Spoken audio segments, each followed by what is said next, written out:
بسم اللہ الرحمن الرحیم۔ السلام علیکم۔ حضرت عمر فاروق رضی اللہ تعالیٰ عنہ کے دور خلافت میں پورے جزیرہ عرب میں بڑا سخت قحط پڑا، جس کی وجہ سے لوگ مرنے لگے، حتیٰ کہ جانوروں کے جسم میں خون تک خشک ہو گیا۔ حضرت عمر رضی اللہ تعالیٰ عنہ کو اطلاع ملی کہ مصر میں ناج و غلہ کی پیداوار خوب ہو رہی ہے۔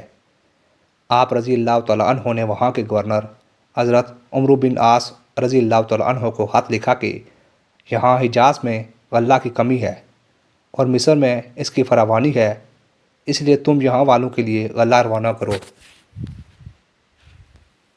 حضرت عمرو بن عاص رضی اللہ تعالیٰ عنہ نے جواب میں لکھا کہ آپ رضی اللہ تعالیٰ عنہ مطمئن رہیں، میں اونٹوں پر لدوا کر اتنا غلہ بھجواؤں گا کہ اگر پہلا اونٹ مدینہ میں ہوگا تو آخری اونٹ مصر میں ہوگا۔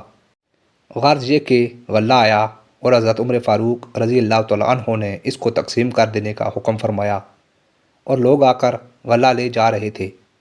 ایک صحابی حضرت بلال بن حارث رضی اللہ تعالیٰ عنہ جو جنگل میں رہتے تھے، انہوں نے جب غلے کے بارے میں سنا تو چاہا کہ وہ بھی آ کر غلہ لے جائیں۔ ان کے پاس ایک بکری تھی، اس کو ذبح کیا کہ کچھ کھا پی کر چلیں، مگر اس بکری میں خون کا ایک قطرہ تک نہ نکلا۔ یہ دیکھ کر وہ صحابی رو پڑے اور اسی حالت میں ان کو نیند آ گئی اور سو گئے۔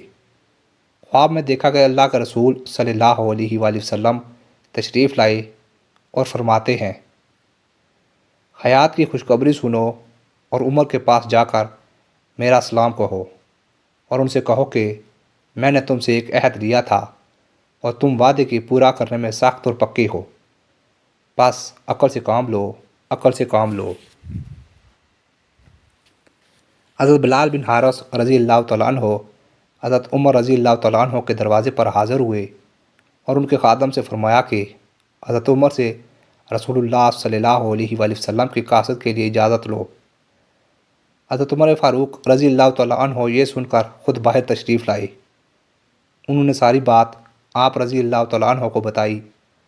حضرت عمر گھبرا گئے اور باہر نکل کر لوگوں کو جمع کیا اور منبر پر کھڑے ہوئے اور فرمایا کہ میں تم کو اللہ کی قسم دے کر پوچھتا ہوں کہ کیا میرے طرز عمل میں آپ حضرات کوئی بات بری اور مکروہ دیکھتے ہیں؟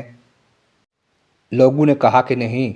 حضرت عمر رضی اللہ تعالیٰ عنہ نے صورتحال بیان کی تو بعض صحابہ نے کہا کہ آپ کی غلطی یہ ہے کہ آپ نے قحط سالی کے اس موقع پر اللہ سے مانگنے کی بجائے اپنے گورنر سے غلہ طلب کیا اور اللہ سے استسقاء نہیں کیا۔ یہ بات آپ صلی اللہ علیہ وآلہ وسلم کو پسند نہیں آئی اور اس پر آپ رضی اللہ تعالیٰ عنہ کو تنبیہ کی گئی ہے۔ حضرت عمر رضی اللہ تعالیٰ عنہ نے فرمایا کہ ہاں یہی بات ہے۔ پھر آپ رضی اللہ تعالیٰ عنہ نے نماز استسقاء پڑھی اور نبی اکرم صلی اللہ علیہ وآلہ وسلم کے چچا حضرت عباس رضی اللہ تعالیٰ عنہ کا واسطہ دے کر اللہ سے دعا مانگی۔ اتنے میں لوگوں نے دیکھا کہ بادل منڈلا رہے ہیں، پھر بارش ہونے لگی۔